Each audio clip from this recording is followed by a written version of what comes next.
ठहर जा। अगर तेरे दिल में अभी भी दुनिया का शोर बाकी है, अगर तेरी रूह के अंदर अब भी कोई अधूरापन करवटें ले रहा है, अगर तेरी आंखें लोगों को तो देखती हैं मगर अपने अंदर उतरने से डरती हैं, अगर तू रातों को जागता तो है मगर सिर्फ जिस्म जागता है, रूह नहीं, तो हो सकता है आज की यह आवाज़ सिर्फ तेरे कानों तक ना पहुंचे बल्कि तेरे सीने में उतर जाए। कुछ आवाज़ें ऐसी होती हैं जो सुनी नहीं जाती, महसूस की जाती हैं। कुछ सफ़र ऐसे होते हैं जो पैरों से नहीं, टूटे हुए दिलों से तय होते हैं। कुछ रास्ते ऐसे होते हैं जहां इंसान दुनिया से नहीं, अपने आप से जुदा होता है। और कुछ राज ऐसे होते हैं जिन्हें हर कोई सुन तो लेता है मगर समझ सिर्फ वही पाता है जिसकी रूह अभी पूरी तरह मरी नहीं है, जिसके अंदर अब भी तलाश की थोड़ी सी चिंगारी बाकी है। आज की यह महफिल किसी आम कहानी की महफिल नहीं है। आज की यह बात उन लोगों के लिए है जो भीड़ में रहकर भी तन्हा है, जो मुस्कुराते हैं मगर अंदर से बिखरे हुए हैं, जो सजदों में जाते हैं मगर सुकून तक नहीं पहुंच पाते, जो दुआ तो करते हैं मगर उन्हें खुद नहीं मालूम कि उनके दिल की गहराई में कौन सी पुकार दब कर रह गई है, जो अपने रब को पुकारते हैं मगर अभी तक अपने अंदर के पर्दे नहीं हटा पाए। आज हम बात करेंगे विलायत के उन 4 रूहानी मुकामों की जहां पहुंचकर इंसान सिर्फ बदलता नहीं बल्कि उसका पूरा वजूद एक नई कैफियत में ढल जाता है। वह वही रहता है मगर वैसा नहीं रहता। उसकी चाल वही होती है मगर उसका बोझ बदल जाता है। उसकी आवाज वही होती है मगर उसमें एक और गहराई उतर आती है।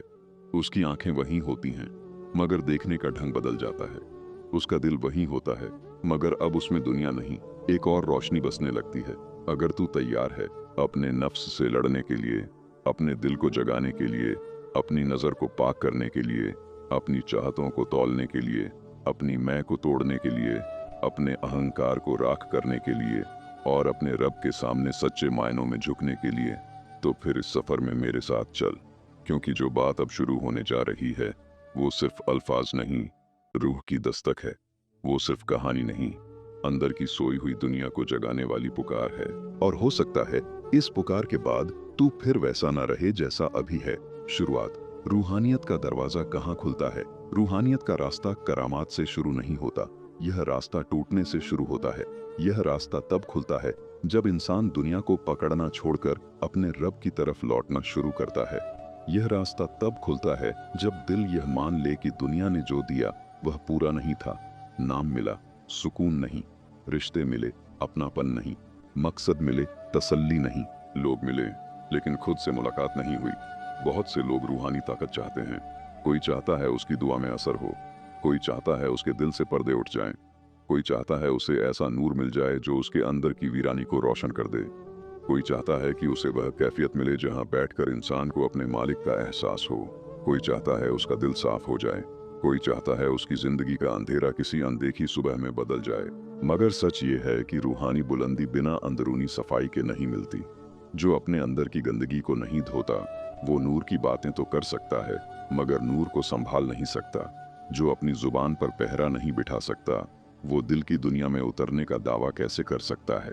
जो अपनी निगाह को पाक नहीं रख सकता वो रूहानी बसीरत का तलबगार कैसे हो सकता है? जो अपने अंदर बैठी मैं को सलाम करके जीता है वो फना की बातें कैसे समझेगा?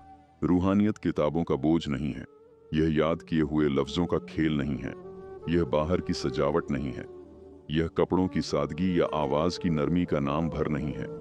यह अंदर की एक लंबी लड़ाई है, यह दिल की खेती है, यह नफ्स की गर्दन पकड़ने का नाम है। यह हर रोज खुद से सवाल करने का नाम है कि मैं कौन हूँ, किसके लिए हूँ, और जिस चीज को मैं अपनी समझकर पकड़ बैठा हूँ क्या वह सच में मेरी है भी? और इसी सफर के 4 बड़े मुकाम हैं, 4 दरवाजे, 4 इम्तिहान, 4 ऐसी मंजिलें जो इंसान को बाहर से नहीं भीतर से बदलती हैं। पहला मुकाम नफ्स से जंग, दूसरा मुकाम दिल की जागृति, तीसरा मुकाम बसीरत और हकीकत की झलक, चौथा मुकाम फना, रजा और मारिफत। जो इन चारों को समझ गया वह जान जाएगा कि असली सफर जमीन पर नहीं सीने के अंदर चलता है। जो इन पर चल पड़ा वह समझ आएगा कि असली दूरी शहरों की नहीं दिल और रब के दरमियान की होती है। और जो इस रास्ते पर सच्चाई से टिक गया वह पाएगा कि दुनिया की सबसे बड़ी जीत दूसरों पर नहीं अपने आप पर होती है। पहला मुकाम जब्त ए नफ्स। सबसे पहली जंग अपने ही अंदर के फिरौन से होती है। रूहानी सफर का पहला दरवाजा किसी खानकाह में नहीं तेरे अपने अंदर खुलता है। सबसे पहली दस्तक किसी पीर की चौखट पर नहीं, तेरे दिल की दीवारों पर पड़ती है। सबसे पहली लड़ाई किसी बाहरी दुश्मन से नहीं, तेरे अपने नफ्स से होती है। ये वही नफ्स है जो तुझे हर वक्त बहकाता है, कभी गुस्से के रूप में, कभी जलन के रूप में, कभी खुदपसंदी के रूप में, कभी लापरवाही के रूप में, कभी दिखावे के रूप में, कभी उस मीठे झूठ के रूप में जो तू खुद से बोलता है कि मैं ठीक हूं, मेरे अंदर कुछ खराब नहीं, मेरी नीयत साफ है, जबकि अंदर बहुत कुछ ऐसा होता है जो साफ नहीं होता। तेरा नफ्स बड़ा चालाक है। वह तुझे गुनाह हमेशा बदसूरत चेहरा दिखाकर नहीं बुलाता। कई बार वह खूबसूरत दलीलों में आता है, कहता है थोड़ा सा गुस्सा ही तो है, थोड़ी सी नफरत ही तो है, थोड़ा सा दिखावा ही तो है, थोड़ा सा झूठ अगर किसी काम आ जाए तो क्या फर्क पड़ता है, थोड़ी सी हराम निगाह से क्या हो जाएगा, थोड़ी सी खुद की तारीफ कर लेने में क्या बुराई है। और धीरे धीरे यही थोड़ा थोड़ा मिलकर आदमी के अंदर इतना अंधेरा भर देता है कि उसे नूर की बातें भी सुनाई दें तो असर नहीं करती।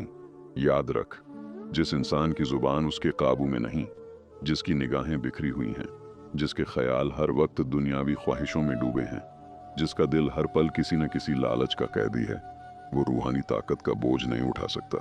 रूहानी ताकत का मतलब ये नहीं कि इंसान हवा में उड़े या लोगों के छिपे राज जानने लगे या उसके पास ऐसी बातें हों जिन्हें सुनकर लोग दंग रह जाएं। असली रूहानी ताकत यह है कि तू गुस्से में खुद को रोक ले। असली ताकत यह है कि तू तन्हाई में भी वैसा ही रहे जैसा लोगों के सामने रहता है। असली ताकत यह है कि गुनाह का मौका सामने हो और तेरे पास उसे करने की पूरी छूट हो, मगर तू सिर्फ इस एहसास से पीछे हट जाए कि मेरा रब मुझे देख रहा है। ज़ब्त ए नफ्स का मतलब है अपने अंदर के शोर को कम करना, अपनी चाहतों को लगाम देना, अपने अहंकार का गला घोंटना, अपनी आदतों पर शिकंजा कसना, अपने अंदर बैठे उस मैं को कमजोर करना जो हर वक्त कहती है मुझे चाहिए, मेरा हक, मेरी इज्जत मुझे क्यों नहीं मिला, मुझे ही क्यों सहना पड़े।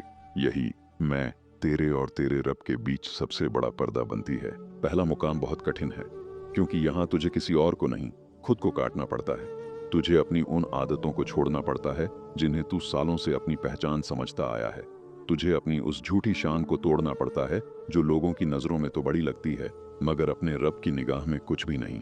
तुझे अपने गुस्से को जकड़ना पड़ता है, अपनी जबान को रोकना पड़ता है, अपनी आंखों को झुकाना पड़ता है, अपनी फिजूल बातों को कम करना पड़ता है, अपनी भूख, अपनी नींद, अपनी ख्वाहिशों, अपने लालच, सबका हिसाब लेना पड़ता है। कई लोग इसी पहले मुकाम पर हार जाते हैं। उन्हें लगता है कि रूहानियत कोई मीठी कैफियत होगी जहां सिर्फ नूर ही नूर होगा, मगर उन्हें कौन बताए कि नूर से पहले धुआं उठता है, रोशनी से पहले जलना पड़ता है, सुगंध से पहले मिट्टी में मिलना पड़ता है।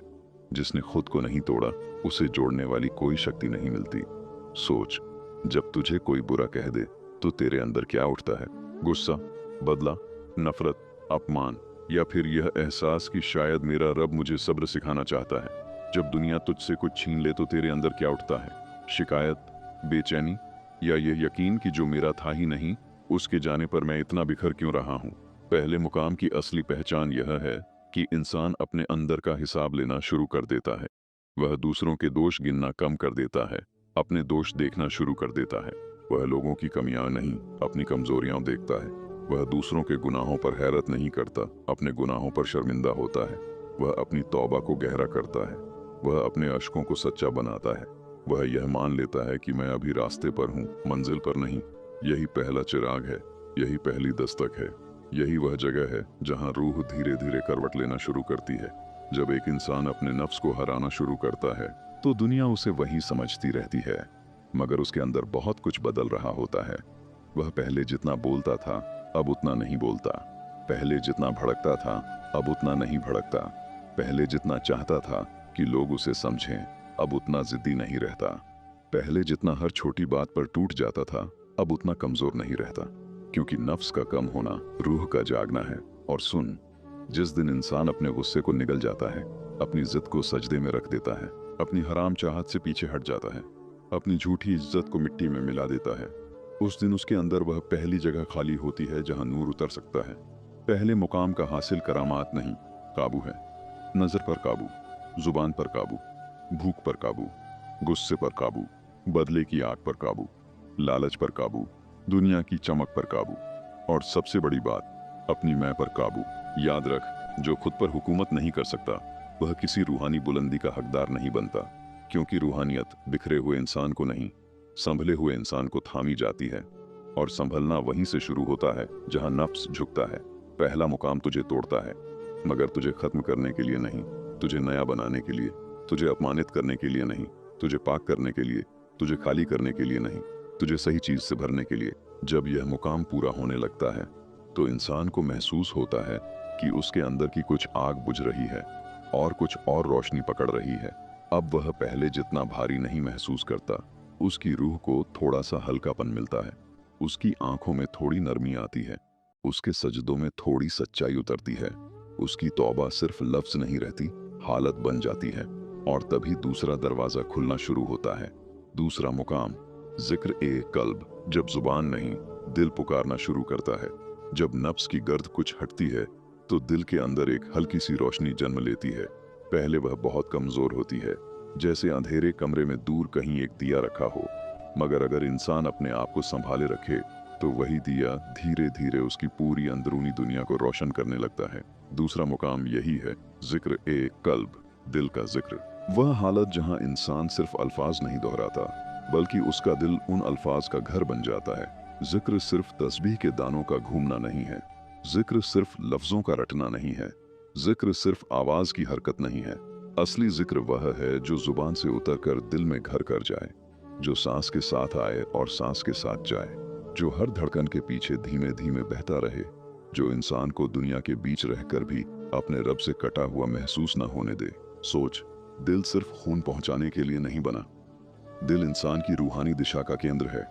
यही वह जगह है जहां याद उतरती है, जहां डर बसता है, जहां मोहब्बत पलती है, जहां नीयत जन्म लेती है, जहां से दुआ उठती है, जहां तौबा रोती है, जहां यकीन जन्म लेता है।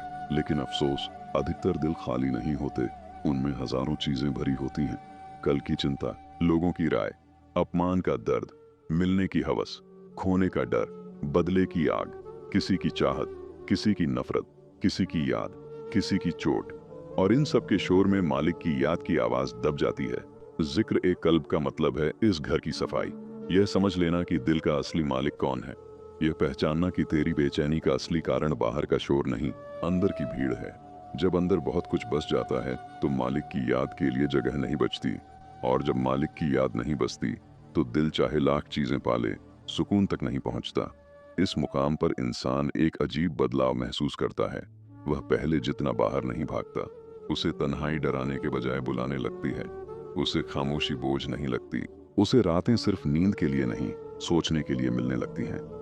उसे सजदा सिर्फ फर्ज नहीं, सहारा लगने लगता है। उसे दुआ सिर्फ मांगना नहीं, अपने रब से बातचीत लगने लगती है। जब दिल जिक्र पकड़ लेता है तो इंसान बाजार में हो, काम पर हो, लोगों के बीच हो, सफर में हो, फिर भी उसके अंदर एक महीन रिश्ता जागा रहता है। वह जानता है कि मैं जहां भी हूं अकेला नहीं हूं, मुझे देखा जा रहा है, मेरा हाल जाना जा रहा है। मेरी आहें, मेरे डर, मेरी कोशिशें, मेरे गिरे हुए पल, मेरे उठते हुए कदम, सब दर्ज हैं। इस मुकाम की सबसे बड़ी निशानी यह है कि गुनाह पहले जैसे आसान नहीं लगते। दिल रोकता है, रूह टोकती है, अंदर कोई कहता है यह मत कर, तू इससे बेहतर के लिए पैदा हुआ है। पहले जो बात सामान्य लगती थी अब वह भारी लगती है। पहले जो झूठ आसानी से निकल जाता था अब गले में अटकता है। पहले जो निगाह भटक जाती थी अब शर्म महसूस होती है। पहले जो गीबत मजेदार लगती थी अब जर लगती है। पहले जो दिखावा सुंदर लगता था अब सस्ता लगने लगता है। यह वही हालत है जहां दिल में पहली बार असल जिंदगी की हरकत आती है। दिल का जिक्र इंसान को डर से भी आजाद करता है। लोगों का डर कम होने लगता है, रिस्क का डर कम होने लगता है, कल का डर धुंधला होने लगता है, अकेलेपन का डर ढीला पड़ने लगता है। क्योंकि जब दिल अपने रब से जुड़ जाता है तो दुनिया का हर रिश्ता अपनी असली औकात में दिखाई देने लगता है। फिर इंसान लोगों से मोहब्बत करता है मगर उन्हें अपना सहारा नहीं समझता। दुनिया में रहता है मगर दुनिया को अपना मालिक नहीं बनाता। इस मुकाम पर एक और गहरी बात होती है, इंसान की जुबान बदलने लगती है, क्योंकि दिल में जो उतरता है धीरे धीरे जुबान पर भी वही आता है। अगर दिल में शिकायत होगी तो जुबान पर शिकवा आएगा, अगर दिल में हसद होगा तो जुबान पर जहर आएगा, अगर दिल में रब की याद होगी तो जुबान पर नरमी आएगी। इसलिए जिक्र ए कल्ब सिर्फ अंदर का बदलाव नहीं, बाहर की भाषा का भी बदलाव है। वह इंसान जो दिल के जिक्र तक पहुंच जाता है, उसकी आवाज में एक अजीब असर आ जाता है। वह शायद ऊंची बातें ना करे, मगर उसकी सच्ची बातें दिल पर उतर जाती हैं। वह शायद विद्वान न लगे, मगर उसकी खामोशी में भी इल्म छुपा होता है। वह शायद बहुत तर्क न दे, मगर उसके पास बैठकर लोगों को सुकून आता है। क्योंकि दिल का जिक्र इंसान को चुंबक नहीं, रूहानी आसरा बना देता है। लेकिन यह मुकाम भी आसान नहीं। यहाँ सबसे बड़ा इम्तिहान है लगातार याद। क्योंकि इंसान एक दो दिन याद कर सकता है, एक दो हफ्ते जज्बा रख सकता है, मगर क्या वह अपनी रोजमर्रा की जिंदगी में भी दिल को जागता रख सकता है? यही असली परीक्षा है। रूहानियत सिर्फ महफिलों में महसूस हो जाए, यह काफी नहीं। रूहानियत का असली वजन तब मालूम होता है जब आदमी काम में हो, थका हो, अकेला हो, परेशान हो, और फिर भी उसका दिल अपने रब की तरफ झुका रहे। याद का अर्थ यह नहीं कि तू हर समय शब्द बोलता रहे। याद का अर्थ है गाफिल न होना। जो खा रहा है मगर गाफिल नहीं, जो कमाई कर रहा है मगर गाफिल नहीं, जो रिश्ते निभा रहा है मगर गाफिल नहीं, जो हंस रहा है मगर गाफिल नहीं, जो रो रहा है मगर गाफिल नहीं। जब इंसान इस मुकाम में टिक जाता है तो उसे महसूस होता है कि उसके दिल के अंदर का अंधेरा उतना घना नहीं रहा। अब वहाँ कुछ उजाला बस गया है। अब वहाँ एक रूहानी गर्माहट है। अब वहाँ वह सूखापन नहीं रहा जो पहले था। अब वहाँ अश्क है, तौबा है, याद है, नरमी है, शर्म है, उम्मीद है। और जब दिल रोशन हो जाता है तो इंसान चीजों को सिर्फ आंख से नहीं, एहसास से देखने लगता है। यहीं से तीसरे मुकाम का दरवाजा खुलता है। तीसरा मुकाम कश्फ और हकीकत की झलक। जब रूह की आंख खुलती है और दुनिया वैसी नहीं लगती जैसी पहले लगती थी।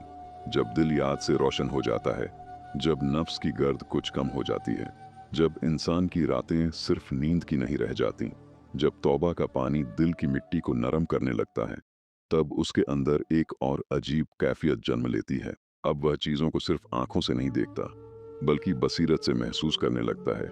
यहीं से तीसरा मुकाम शुरू होता है, कश्फ, यानी पर्दों का थोड़ा थोड़ा हटना, यानी हकीकत की झलक, यानी वह अवस्था जहां दुनिया वही रहती है मगर देखने वाले की आंख बदल जाती है। यह समझना बहुत जरूरी है कि कश्फ का मतलब तमाशा नहीं है। यह कोई सर्कस नहीं जहां हर छिपी चीज सामने आ जाए। यह कोई खेल नहीं कि इंसान हर रात जानने लगे। यह कोई दिखावा नहीं, कोई प्रदर्शन नहीं, कोई चमत्कार का मंच नहीं। असल में कश्फ का मतलब है चीजों के पीछे छुपा अर्थ समझ में आने लगे, घटनाओं की तह में उतरने की क्षमता, दिखावे के पीछे की सच्चाई की बू, मुसीबत के पीछे छुपी रहमत का एहसास, खामोशी के भीतर छुपे संदेश को सुन पाना। अब हर तकलीफ सिर्फ तकलीफ नहीं लगती, हर इंतजार सिर्फ सज्जा नहीं लगता, हर बंद दरवाजा सिर्फ नुकसान नहीं मालूम होता, हर बिछड़ना सिर्फ तबाही नहीं लगता। इंसान समझने लगता है कि मालिक की हिकमत उस जगह भी काम कर रही है जहां उसे सिर्फ अंधेरा दिखाई देता था। पहले जब कोई रिश्ता टूटता था तो तू सिर्फ दर्द देखता था। अब तू पूछता है, इसमें मेरा सबक क्या है? पहले जब कोई मौका छिनता था तो तू सिर्फ अफसोस देखता था। अब तू सोचता है, शायद ये मुझे किसी और राह के लिए खाली किया गया है। पहले जब कोई तुझे चोट देता था तो तेरे अंदर सिर्फ बदला उठता था। अब तू पूछता है, क्या यह मेरे अंदर के किसी घमंड को तोड़ने आया है? पहले जब कोई तेरी बुराई करता था तो तू आग हो जाता था। अब तू सोचता है, क्या यह मुझे अपने रब के सामने और झुकाने की वजह बना है? यही बसीरत है, यही रूह की आंख का थोड़ा थोड़ा खुलना है। इस मुकाम पर इंसान लोगों को भी अलग तरह से देखना शुरू करता है। पहले वह चेहरों को देखता था, अब हालत को महसूस करने लगता है। पहले वह बातों को सुनता था, अब आवाजों के पीछे की थकान सुनता है। पहले वह मुस्कुराहट को खुशी समझता था, अब कभी कभी उस मुस्कुराहट के पीछे छुपी टूटन भी पहचान लेता है। पहले वह चुप रहने वाले को कमजोर समझता था, अब समझता है कि कुछ खामोशियां और लड़ाइयां जीत कर आती हैं। पहले वह हर चमक को कामयाबी समझता था, अब जानता है कि कई चमकें सिर्फ धोखा होती हैं। मगर सुन, यह मुकाम जितना ऊंचा है उतना ही खतरनाक भी है, क्योंकि यहीं आकर इंसान के अंदर गुरूर फिर से सिर उठाने की कोशिश करता है। शैतान नफ्स की हार के बाद हार नहीं मानता, वह एक नए दरवाजे से आता है। वह कहता है, देख, तू अब आम लोगों जैसा नहीं रहा, तू बहुत समझदार हो गया है। तुझे बातें जल्दी समझ में आती हैं, तेरे दिल पर बातें उतरती हैं। तो मेरे अजीज दोस्तों, आज की इस रूहानी महफिल में अगर कोई एक बात भी आपके दिल में उतर गई हो, अगर आपको लगा हो कि यह सफर सिर्फ सुनने के लिए नहीं, जीने के लिए है, अगर आपको महसूस हुआ हो कि आपके अंदर भी कोई बंद दरवाजा है जो खुलना चाहता है, अगर आपको लगा हो कि आपकी रूह अब भी पूरी तरह मरी नहीं है, अगर आपको लगा हो कि आप अभी भी लौट सकते हैं, अभी भी बदल सकते हैं, अभी भी बच सकते हैं, अभी भी अपने रब की तरफ सफर शुरू कर सकते हैं, तो इस एहसास को हल्का मत पड़ने देना। इसे सिर्फ एक कहानी समझकर आगे मत बढ़ जाना। इसे अपनी रातों में ले जाना, इसे अपनी तन्हाई में बैठाकर सुनना, इसे अपने गुस्से के वक्त याद करना, इसे अपने टूटे हुए पल में पढ़ना, इसे अपनी आंखों की हिफाजत के वक्त याद रखना, इसे अपनी दुआओं में उतारना, इसे अपने दिल की सफाई का हिस्सा बनाना। और अगर आज की यह बात आपके दिल को छू गई हो तो इस वीडियो को जरूर पसंद कीजिए। इसे उन लोगों तक पहुंचाइए जो बाहर से हंसते हैं मगर अंदर से टूटे हुए हैं, जो लोगों के बीच हैं मगर अपने ही दिल से कटे हुए हैं, जो सजदों में जाते हैं मगर अभी तक सुकून तक नहीं पहुंच पाए। क्या पता आपकी एक शेयर की हुई रोशनी किसी और की अंधेरी रात का सहारा बन जाए। कमेंट में जरूर लिखिए इन 4 मुकामों में से कौन सा मुकाम आपको सबसे गहरा लगा। आप इस वक्त खुद को किस मरहले में महसूस करते हैं? क्या आप अभी नफ्स से जंग में हैं? क्या आपका दिल जागना शुरू हुआ है? क्या आपको हकीकत की कुछ झलकें महसूस होने लगी हैं? या आप अपनी मैं को छोड़ने की कोशिश में हैं? अगर आप ऐसी ही गहरी, असरदार, रूह को जगाने वाली, दिल के बंद दरवाजों पर दस्तक देने वाली बातें सुनना चाहते हैं तो चैनल को सब्सक्राइब करें और बेल आइकन दबाना न भूलें। दुआ है अल्लाह हम सबके दिलों को नूर से भर दें, हमारे नफ्स को काबू में रखे, हमारी जुबान को सच्चा करे, हमारी निगाह को पाक करे, हमारे सजदों को सच्चा करे, हमारी तौबा को जिंदा करे, हमारी तन्हाई को रहमत बना दे, हमारी बेचैनी को याद में बदल दे, हमारे दुख को तरबियत बना दे, हमारी जिंदगी को उसकी रजा की तरफ मोड़ दे और हमें उन लोगों में शामिल करे जिनके दिल दुनिया में रहते हुए भी उसके नूर से खाली नहीं होते। अल्लाह हमारी इस रूहानी कोशिश को कबूल फरमाए, हमारी भूलों को माफ करे, हमारे अंदर की गर्द को धो दे, हमारे दिलों के पर्दे हटाए और हमें अपने करीब आने की सच्ची तड़प अता करे। अल्लाह हाफ़िज़।